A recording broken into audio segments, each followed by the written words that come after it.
कानून का नाम अब वक्फ कानून है। असल मायने में किसी भी बिल के कानून बनने की प्रक्रिया में पहले संसद के दोनों सदनों से पास होना और उसके पास होने के बाद में उसका राष्ट्रपति के द्वारा हस्ताक्षरित होना अति आवश्यक होता है। यही कारण है कि इसी के चलते अब वक्फ कानून यानी एक्ट बन गया है। आज के सेशन में हम जानेंगे कि इस कानून को बनने तक की प्रक्रिया कहां से होकर गुजरी, नंबर एक। साथ में हम यह भी जानेंगे कि इस बीच में जो लोग विरोध में हैं वो कहां कहां पर विरोध में है। तीसरा, हम यह भी जानेंगे कि इसके बाद में अब जो प्रतिक्रिया है वो सुप्रीम कोर्ट तक क्यों पहुंची, और ऐसे में अगर ये सुप्रीम कोर्ट जाएगा तो क्या भविष्य में इस कानून को रद्द कर दिया जाएगा। सारी बातें वक्फ कानून के बारे में डिटेल से आज के सेशन के अंदर चर्चा होगी। देश के अंदर लंबे समय से चर्चा का विषय बना हुआ वक्फ आज राष्ट्रपति द्रौपदी मुर्मू के द्वारा साइन होने के बाद गजट पेपर के अंदर प्रकाशित हो जाता है और यह बनता है वक्फ अमेंडमेंट एक्ट 2025। ध्यान देने वाली कानूनी बात जो सबसे पहले है वो ये है कि जब भी कोई भी बिल प्रस्ताव के रूप में सदन में लाया जाता है, लोकसभा और राज्यसभा में, वहां पर उस पर मतदान होता है और इस मतदान के बाद राष्ट्रपति के द्वारा हस्ताक्षर और उस हस्ताक्षर के बाद भारत के गजट पेपर के अंदर प्रकाशित होने के बाद वो एक्ट में बदल जाता है। तो अब तक जो शब्द यूज किया जाता था वक्फ बिल, अब वो वक्फ बिल ना रह करके वक्फ एक्ट कहलाएगा। अब ये वक्फ एक्ट बन चुका है, द वक्फ अमेंडमेंट एक्ट 2025। ये इसका अब राइट नेम एंड प्रोनाउंसिएशन है जो आप लोग याद रख सकते हैं, ठीक है। यहां पर ध्यान देने वाली बात यह है, an act further to amend the वक्फ एक्ट 1995। इसने वक्फ एक्ट 1995 को संशोधित किया है और इसकी वजह से ये एक्ट संशोधित यानी कि अमेंडेड एक्ट कहलाया है, ठीक है। पुराना बिल जो वक्फ एक्ट 1995 था उसके अंदर संशोधन करने के कारण यह अमेंडमेंट एक्ट 2015 कहलाया है। चलिए ये बात हो गई, 2025 कहलाया है। इसकी हेडलाइंस आप यहां पर देख सकते हैं और हेडलाइंस के अंदर लिखी हुई बातें राष्ट्रपति के साइन की। तो इससे पहले क्या हुआ, इससे पहले ये दोनों सदनों से पास हुआ था। दोनों सदनों से पास हुआ उसकी खबर कवर करेंगे, साथ में इस पर जो प्रतिक्रिया आई देश भर से उसको कवर करेंगे और प्रतिक्रिया के साथ साथ भारत की राजनीति में इसका क्या असर होगा इन सब पर चर्चाएं करेंगे। प्रतिक्रिया की तस्वीरें आप कुछ जगहों पर तस्वीरों के रूप में देख सकते हैं कि यहां पर कई जगह पर प्रोटेस्ट इसके खिलाफ हो रहा है कि यह बिल नहीं आना चाहिए था, यानी कि यह एक्ट नहीं पास होना चाहिए था, लेकिन अब यह एक्ट पास हो गया है। चूंकि यह संसद से पास हुआ कानून है, देश के सभी नागरिकों को यह मान्य होगा, यह मानना ही होगा। अगर यह माना नहीं गया तो इसके ऊपर पुलिस कार्रवाई की जा सकती है, यानी कि जो व्यक्ति इसके खिलाफ अब जाएगा उसके ऊपर कानूनी प्रक्रिया जो भी होगी उसके अनुसार कार्रवाई कर दी जाएगी। अच्छा, इससे पहले क्या हुआ, इससे पहले यह बिल 2 अप्रैल को लोकसभा से और 3 अप्रैल को राज्यसभा से 12-12 घंटे की बहस के बाद पास हुआ था। मतलब राष्ट्रपति से साइन होने से पहले यह राज्यसभा से और यह लोकसभा से, दोनों ही सदनों से यह पास हुआ था। दोनों सदनों से पास हुआ, इसी कारण से यह बिल राष्ट्रपति के पास पहुंचा था। जब यह सदन में पास हुआ उस समय राज्यसभा जो कि उच्च सदन कहलाता है, यहां पर कुल 233 वोट पड़े थे, उनमें से 128 पक्ष में थे और 95 विपक्ष में थे। ऐसे में 128 के साथ ये पास हो गया। ऐसे ही लोकसभा की जहां तक बात हो, कुल वोट 520 पड़े, इनमें से 288 समर्थन में थे और 232 विपक्ष में थे। ऐसे में 288 के साथ यह बिल यहां भी पास हो गया, ठीक है साहब। प्रधानमंत्री के द्वारा इस पर 4 अप्रैल को अपनी तरफ से ट्वीट करके जानकारी दे दी गई थी और इस विषय को पूरी तरह से जो लीड कर रहे थे वो केंद्रीय अल्पसंख्यक मंत्री किरण रिजिजू थे, जिन्होंने कानून में ट्रांसपेरेंसी, अकाउंटेबिलिटी, एक्यूरेसी को ध्यान में रखते हुए इस काम को करवाने का बीड़ा उठाया था। उनका कहना था कि यह इस उद्देश्य से लाया गया है ताकि इस एक्ट के उपयोग के बाद भविष्य में जो वक्फ की संपत्तियां हैं उनका जो प्रबंधन है और उनकी वजह से जो राजस्व अर्जन है ये तीनों बेहतर तरीके से हो सके, उद्देश्य ये रखा गया था। अगर आपको वक्फ का कोई इतिहास नहीं पता है तो हमने इस पर डिटेल में कई सेशन किए हुए हैं। इनमें से एक सेशन अंकित इंस्पायर इंडिया पर है जो हमने साल भर पहले किया था, जिसमें पूरी डिटेलिंग दी थी। इसके बाद में फिर हमने एक बार फिर से अपनी पाठशाला पर इसके बारे में पिछले महीने डिटेलिंग दी थी। आप इन वीडियोस को संभवतया देख चुके होंगे, नहीं देखा है तो इन सेशंस को, क्योंकि ये काफी बड़े सेशंस हैं, आप एक बार और देख लें ताकि आप इसका इतिहास, इसके पीछे आर्ग्यूमेंट, सब बातों को डिटेल में समझ पाएंगे। लेकिन फिर भी आज के सेशन में एक ब्रीफ इंट्रो हम इसके इतिहास से निकालकर आपको दे रहे हैं कि वक्फ का अर्थ क्या होता है, इसका मतलब क्या प्रोविजन है, क्या इसका इतिहास रहा है। वक्फ शब्द का जो अर्थ है वो रुकना और ठहरना रहा है, लेकिन इस्लाम में इसे दान का एक तरीका माना गया है। ये अरबी भाषा का शब्द वकूफा से निकल करके आया है और इसमें ऐसी संपत्ति जो सामाजिक काम के लिए दान कर दी जाती है उसे वक्फ संपत्ति कहा जाता है। इसमें संपत्ति में रुपए अथवा जेवर या अचल संपत्ति में घर अथवा जमीन कुछ भी हो सकता है जिसे दान किया जा सकता है। संपत्ति दान करने वाला व्यक्ति यह तय कर सकता है कि उसकी यह संपत्ति किस काम आएगी। आमतौर पर जो संपत्तियां वक्फ कर दी जाती हैं वो या तो धार्मिक स्कूल बनाने में, कब्रिस्तान बनाने में, मस्जिद बनाने में, अनाथालय बनाने में आदि के अंदर उपयोग में ली जाती है। बात अगर इसके इतिहास की हो तो इतिहास के अंदर पूर्व पैगंबर मोहम्मद के समय, मतलब 570 बीसी पूर्व पैगंबर मोहम्मद के समय वक्फ का इतिहास निकल कर आता है कि उन्होंने अपने एक 600 पेड़ों के खजूर के बाग को मदीना के गरीब लोगों के लिए वक्फ कर दिया था। ऐसे ही अतहर हुसैन और खालिद रशीद की किताब के अनुसार भारत में वक्फ कानून और प्रशासन के अंदर उन्होंने बताया कि भारत 1206 से लेकर 1526 के बीच में दिल्ली सल्तनत के समय वक्फ बोर्ड जैसी संस्था शुरू हो गई थी। सुल्तान मोहम्मद गौरी ने भी मुल्तान की जामा मस्जिद को 2 गांव वक्फ के जरिए दान दिए थे। ब्रिटिश राज में लंदन की प्रीवी काउंसिल के 4 जजों ने वक्फ कानून को अवैध घोषित कर दिया था। इस फैसले को पलटने के लिए द मुसलमान वक्फ वैलिडेटिंग एक्ट 1913 कानून बनाया गया था। आजादी के बाद 1954 में वक्फ एक्ट के नाम से कानून बना। 1964 में देश में पहली बार सेंट्रल वक्फ काउंसिल बनाई गई थी। यह इसका कुछ इतिहास रहा है। मतलब एक प्रकार से देश की आजादी के बाद में वक्फ एक्ट 1954 में बनकर आ गया था। चूंकि 1947 में देश का बंटवारा हुआ, बड़ी संख्या में भारत से मुसलमान पाकिस्तान गए, वहां से बड़ी संख्या में हिंदू भारत आए।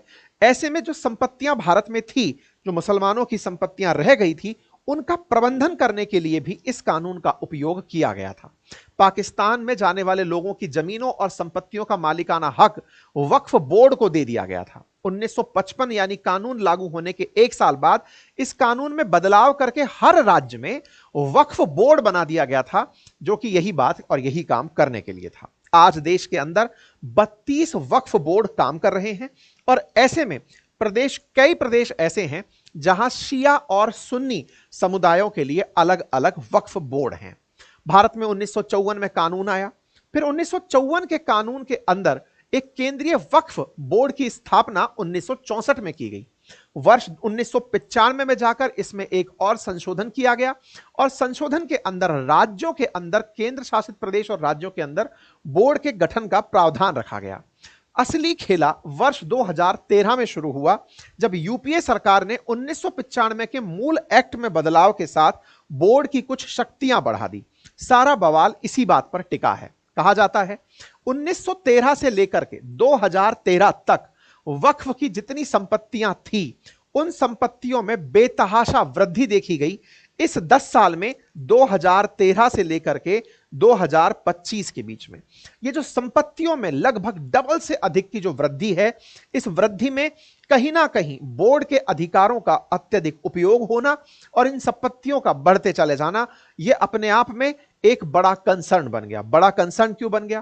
क्योंकि आज देश में अगर संपत्तियों की बात की जाती है तो देश में सबसे ज्यादा जमीन रेलवे के पास है। भाई इतनी सारी प्लेटफॉर्म्स हैं, इतनी सारी पटरियां हैं, पटरियों के आसपास की जगह हैं, तो 33 लाख एकड़ जमीन अगर रेलवे के पास है तो तीसरी सबसे अधिक संपत्ति लगभग 9.4 लाख एकड़ वक्फ के पास है। यानी कि सेना के बाद जो 3rd लार्जेस्ट भूमि है वो वक्फ रखता है और उस वक्फ में अचल संपत्ति और चल संपत्ति दोनों प्रकार की संपत्तियां रखी जाती हैं।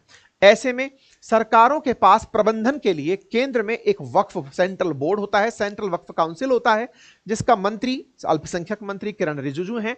और ऐसे ही स्टेट वक्फ बोर्ड के अंदर एक चेयरमैन, एक सीईओ और साथ ही साथ सदस्य गण भी होते हैं। फिलहाल के लिए ये जो सदस्य गण हैं, इनके अंदर परिवर्तन कर दिया गया है नए एक्ट के माध्यम से। 1995 के इस संशोधन में इनके अंदर परिवर्तन कर दिया गया है। ठीक है साहब, यानी कि एक प्रकार से इस वक्फ संपत्ति के पूरी तरह से रख रखाव के लिए, इस वक्फ संपत्ति को मैनेज करने के लिए जो प्रशासनिक इकाइयां हैं वो कौन कौन सी होती हैं? तो केंद्र में केंद्रीय वक्फ परिषद होती है, राज्य में राज्य वक्फ बोर्ड होता है, और अगर कोई बवाल हो जाए तो वक्फ न्यायाधिकरण होता है। यानी कि अगर कोई संपत्ति ऐसी है जिसको कि वक्फ माना गया है या वक्फ कर दिया गया है, ऐसी संपत्ति पर अगर विवाद है तो उस विवाद को सुलटाने के लिए एक न्यायालय है जिसको वक्फ न्यायाधिकरण कहा जाता है, और इस ट्रिब्यूनल के अंदर भी प्रशासनिक पद पर अधिकतम मुसलमानों को ही शामिल किया जाता है। अब बवाल क्या है उसको समझिए। आपने अब तक यह समझ लिया कि इसमें संपत्तियों को मुस्लिम दान करते हैं। मुस्लिम दान की गई संपत्ति से अपने कई जरूरी काम, जैसे कि मदरसों का चलना हो या अनाथालयों का चलना हो, कब्रिस्तान का बनना हो, ये सब कार्य जो है ये इसी संपत्ति से किए जाते हैं। चलिए, लेकिन दिक्कत क्या है, ये सारी संपत्ति आती कहां से है? तो आंसर है, किसी ने संपत्ति दान कर दी। अब किसी ने संपत्ति दान कर दी, वक्फ ने उसे अपनी संपत्ति मान लिया। देश में 32 वक्फ बोर्ड चल रहे हैं। ऐसे में आपने अपनी संपत्ति, मान लीजिए कि लखनऊ में या कहीं पर भी, जहां पर भी, राजस्थान में कहीं पर भी आपने दान की और बोर्ड को दे दिया कि यह संपत्ति है, अब आप इसका प्रबंधन करते रहिए। बोर्ड इसके प्रबंधन पर निकल पड़ा। दिक्कत कहां से आती है? आपने कहा कि जिसने ये संपत्ति दान कर दी उसकी तो ये संपत्ति थी ही नहीं। ये ऐसा हुआ जैसे आपने मेरा फोन लिया और किसी को दे दिया कि लो भाई फोन का यूज करो। बोले कैसे? बोले गिफ्ट है। लेकिन आपने ये जो फोन गिफ्ट किया, असल मायने में ये फोन आपका नहीं था, आपने मेरा फोन गिफ्ट कर दिया किसी को। आप अब अपने फोन को मांगने पहुंचे, भाई साहब मेरा फोन था वो आपके पास आ गया है। अब आप मांगने पहुंचे, ये जिम्मेदारी भी आपके ऊपर है कि आप सिद्ध करो कि ये फोन आपका है। अर्थात जो देने वाला था उसके ऊपर कोई लोड नहीं था। जिसने दान करना था, दान करके वो तो महान हो गया कि उसने इतनी संपत्ति दान की है, तो वो ऐसा करके कई गांवों को दान कर दिया कि सर ये सारी संपत्ति मैं दान करता हूं।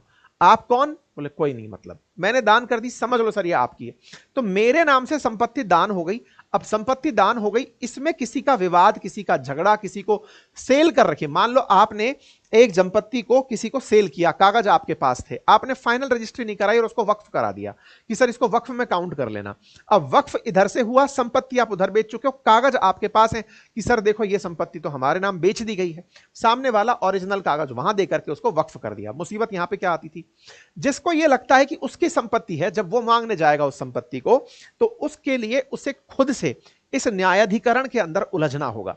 इस न्यायाधिकरण का जो भी फैसला होगा वो फुल एंड फाइनल होगा। आप इसके खिलाफ हाई कोर्ट अथवा सुप्रीम कोर्ट नहीं जा सकते। यानी कि इस न्यायाधिकरण के फैसले को अगर आपको नहीं भी सुनना है तो कुल मिलाकर आपको अपनी जमीन से हाथ ही धोना पड़ेगा। आप हाई कोर्ट और सुप्रीम कोर्ट में भी अपील नहीं करने जा सकते थे।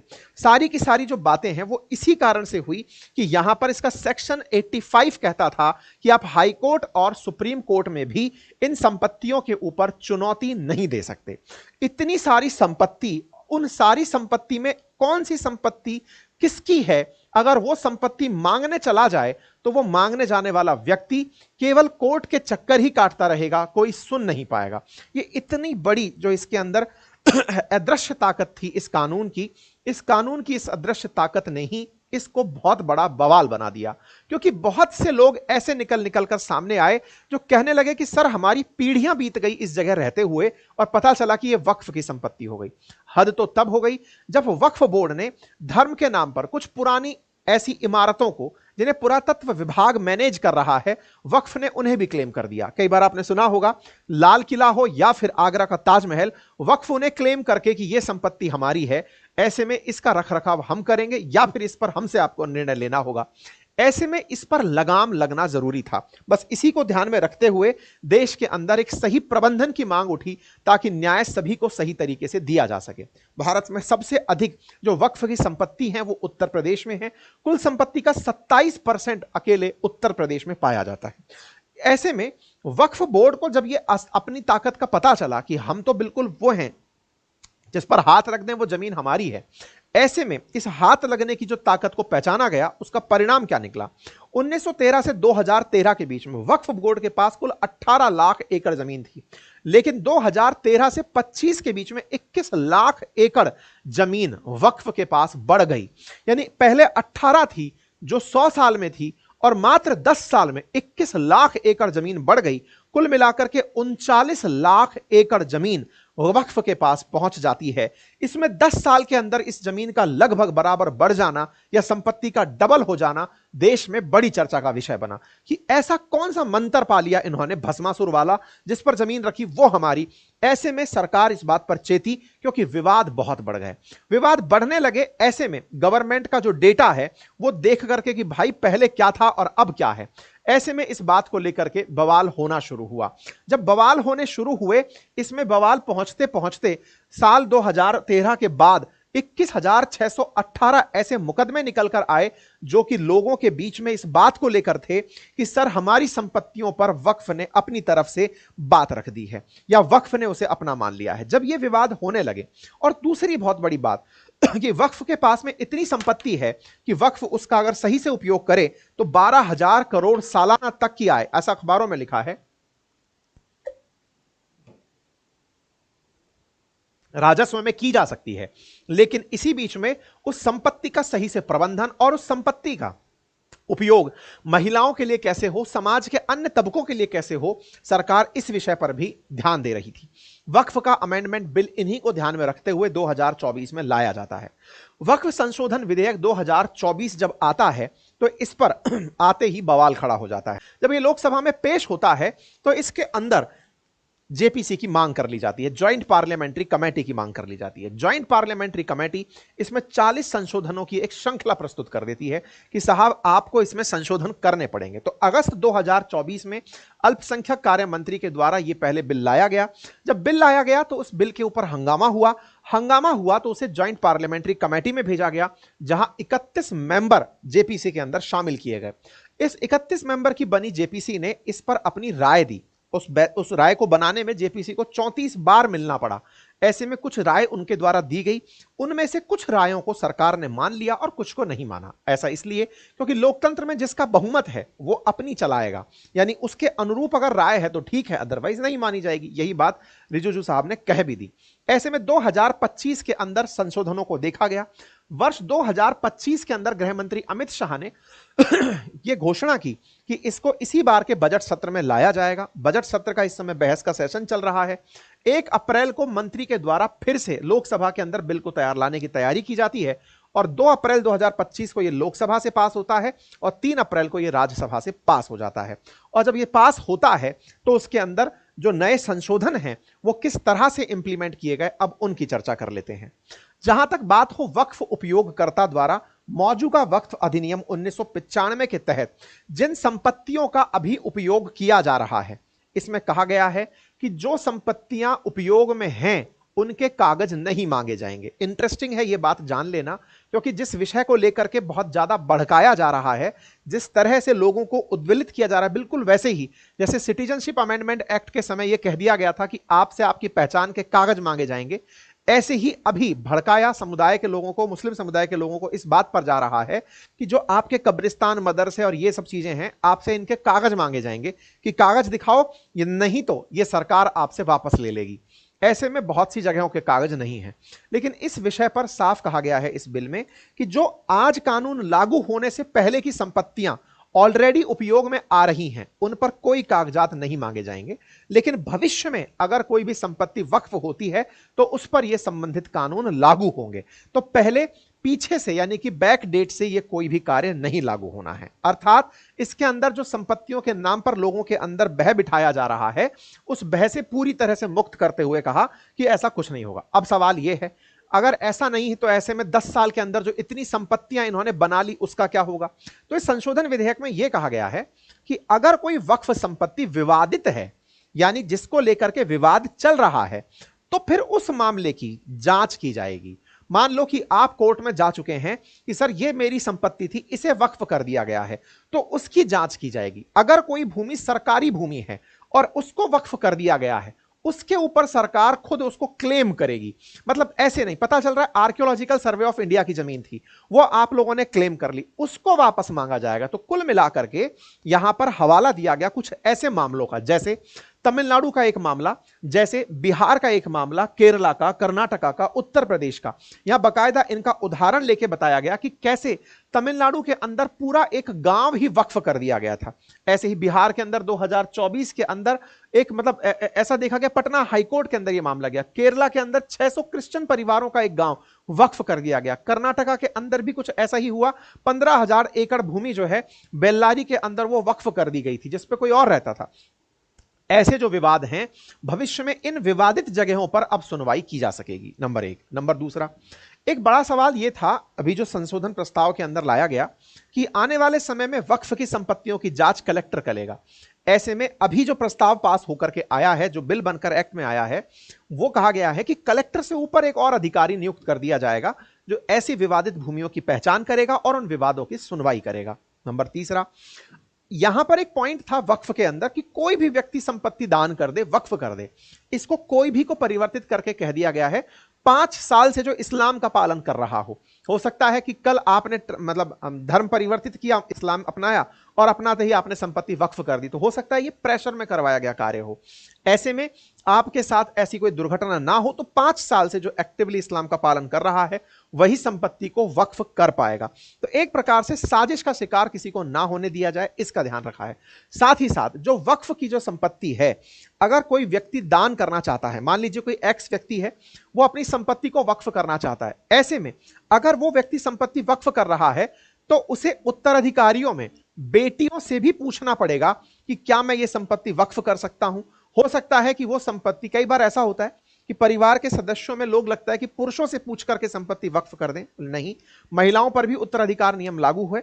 ऐसे में उनसे भी पूछें और फिर जाकर संपत्ति को वक्फ करें, ताकि उस संपत्ति का मुसलमानों के अंदर जो मुस्लिम लड़कियां हैं उनके लिए उपयोग किया जा सके। कहा गया है कि जो ये संपत्ति वक्फ हुई हैं, इन वक्फ संपत्तियों से होने वाली आय के लिए मुस्लिम लड़कियों की स्कॉलरशिप, उनकी हेल्थ केयर और maternity leave, maternity welfare, skill development, vocational training और किसी प्रकार की लीगल सहायता में उस पैसे का उपयोग किया जा सकता है। इसी को ध्यान में रखते हुए वक्फ बोर्ड के अंदर 2 महिला सदस्यों को एंट्री कराने का प्रावधान रखा गया है। मतलब आने वाले समय में इस वक्फ बोर्ड के अंदर, जब से ये कानून लागू हुआ है तब से अब जो नए वक्फ बोर्ड हैं या वक्फ बोर्ड के अंदर जो शामिल होने वाली चीजें हैं, उसमें 2 महिलाओं को स्टेट वक्फ बोर्ड के अंदर शामिल किया जाएगा। इससे महिलाओं के संबंधित वक्फ संपत्तियों का उपयोग हो रहा है या नहीं, समाज में महिलाओं की जो भूमिका है उसको लेकर वक्फ बोर्ड क्या कर रही है, उस पर निगरानी की जा सकेगी। और क्या हुआ है, पहले यह हुआ करता था कि अगर आपने कोई आवेदन किया तो उस आवेदन को ट्रिब्यूनल तक ही रोक दिया जाता था। अब आप उसको ट्रिब्यूनल से आगे भी ले जा सकते हैं।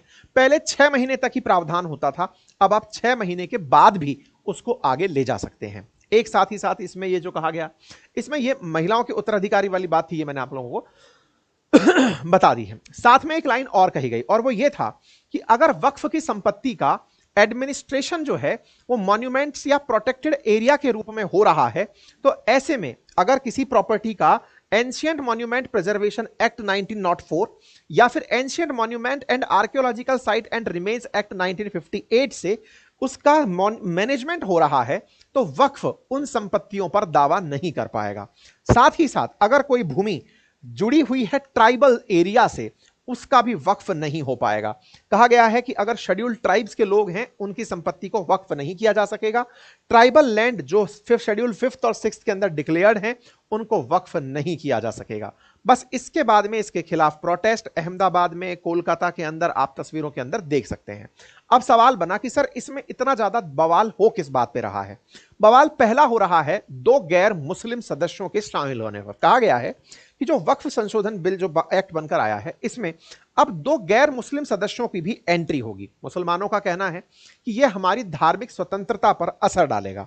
इसके ऊपर पहला विवाद हो रहा है। दूसरा, महिलाओं को शामिल होने पर विवाद हो रहा है। कहा गया है बोर्ड में महिला सदस्यों की नियुक्ति का प्रावधान है, तो विरोध इस बात पर हो रहा है कि साहब इससे वक्फ का परंपरागत ढांचा बदल जाएगा। इसी के साथ साथ वक्फ संपत्तियों के सर्वे और रजिस्ट्रेशन को लेकर के जिला मजिस्ट्रेट के ऑफिस में जो रजिस्ट्रेशन है वो करना अनिवार्य होगा। इसके चलते विरोध इस बात का हो रहा है कि इससे सरकार का नियंत्रण और बढ़ जाएगा, वक्फ ट्रिब्यूनल के फैसले को अब और चुनौती दी जा सकेगी। ऐसे में विरोध बन रहा है कि इससे न्याय प्रक्रिया में देरी होगी। संपत्ति पर दावे की अगर बात हो तो वक्फ बोर्ड उस पर अब दावा नहीं कर पाएगा अगर वो संपत्ति दान में नहीं मिली है। विरोध इस बात पर हो रहा है कि वक्फ की संपत्तियों के जो दावे हैं उनको अब ये लिमिट में ला देगा। ऐसे में इसका विरोध करने के लिए all India Muslim personal law board ने अपनी तरफ से पूरे देश में आंदोलन करने का अनाउंसमेंट कर दिया है। लॉ बोर्ड ने कहा है कि यह संशोधन बिल इस्लामी मूल्य, धर्म और शरीयत, धार्मिक सांस्कृतिक स्वतंत्रता, सांप्रदायिक सद्भाव और भारतीय संविधान के आधारभूत ढांचे पर गंभीर प्रहार है। ऐसे में हम इसका विरोध करते हैं और तब तक करते रहेंगे जब तक ये वापस ना हो जाए। तो ये इनके द्वारा जारी किया गया लेटर है। साथ ही साथ इसके खिलाफ हो रहे प्रदर्शन में पश्चिम बंगाल, रांची, इन सब जगह प्रदर्शन देखे जाए। यहां पर आप देख सकते हैं किस प्रकार से पश्चिम बंगाल में प्रोटेस्ट हो रहा है, बेंगलुरु में प्रोटेस्ट हो रहा है, चेन्नई में प्रोटेस्ट हो रहा है, बिहार में प्रोटेस्ट हो रहा है। बिहार में तो और एक जबरदस्त चीज हुई, बिहार और आंध्रा इन दोनों के जो सीएम हैं ये वर्तमान में जो एनडीए है उसके अंदर गठबंधन सरकार में शामिल हैं। ऐसे में जेडीयू के समर्थन, क्योंकि बिहार में भी इलेक्शन है, और ऐसे में मोदी सरकार का समर्थन जेडीयू ने कर दिया है इस बिल के ऊपर। तो जेडीयू के अंदर जो 7 मुस्लिम विधायक थे उन्होंने अपनी पार्टी छोड़ दी है, 7 मुस्लिम नेताओं ने अपनी पार्टी छोड़ दी है। नेताओं में से पूर्व प्रदेश सचिव एम राजू नैयर, अल्पसंख्यक प्रकोष्ठ के प्रदेश सचिव मोहम्मद शाहनवाज मलिक समेत 7 नेताओं के द्वारा अपनी पार्टी छोड़ी गई है। इस बात पर डिप्टी सीएम ने कहा है कि जो देश के कानून को नहीं मानते वो देशद्रोही होते हैं, ये कानून सबको मानना होगा, ऐसे में इस कानून को ना मानने वाले देशद्रोही हैं।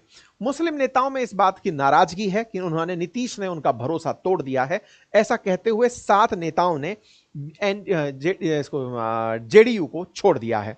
इसी के साथ साथ जेडीयू के साथ साथ और पार्टियां जिन्होंने इस बिल पर समर्थन किया, जैसे आरएलडी, उसके अंदर भी एक नेताजी ने, प्रदेश महासचिव जो हैं, उन्होंने पार्टी छोड़ दी है।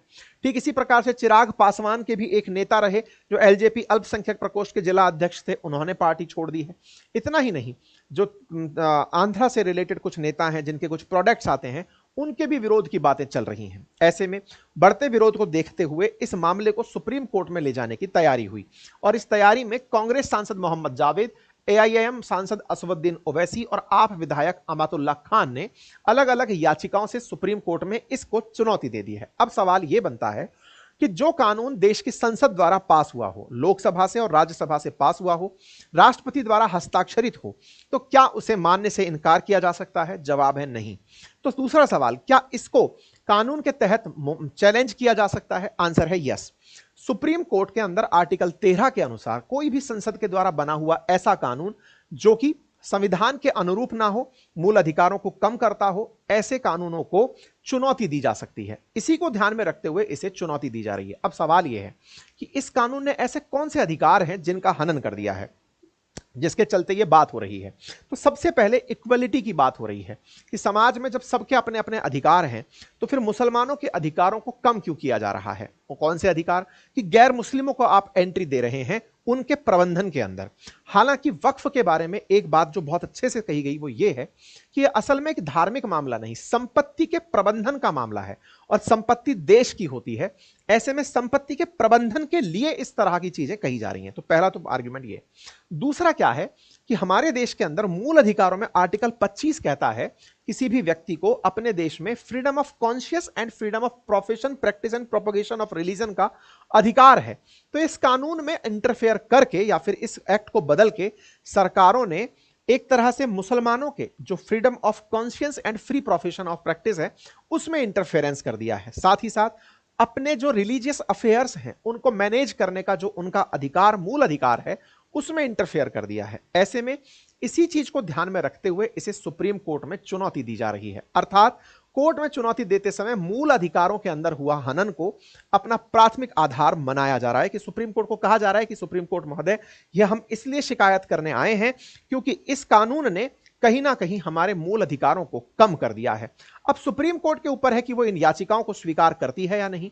संसद ने अपना काम कर दिया। अगर सुप्रीम कोर्ट को लगता है कि इसमें से कोई अधिकार ऐसा है या ऐसी कोई पंक्ति है जिससे कि धर्म का कोई धर्म मतलब जो मूल अधिकार जो है वो कर्टेल हो रहे हैं, तो वो निश्चित ही उनके ऊपर अपनी तरफ से एक्शन लेने के लिए फ्री है।